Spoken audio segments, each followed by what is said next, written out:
ఈరోజు మజ్జిగ పులుసు చేస్తున్నానండి.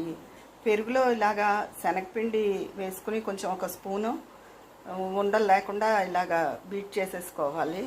తర్వాత అల్లం ముక్క చిన్నది, ఒక 2-3 పచ్చిమిరపకాయలు, చిన్న కొబ్బరి ముక్క, ఇవి మిక్సీ చేసుకుంటాను.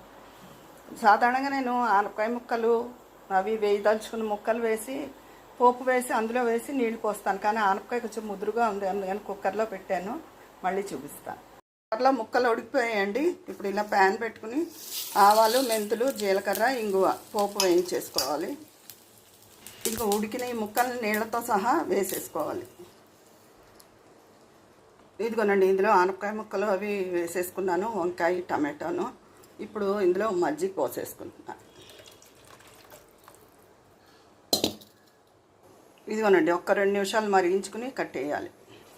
ఇదిగోనండి, మిక్సీ చేసుకున్న పచ్చిమిర్చి, అల్లం, కొబ్బరి వేసేస్తున్నాను.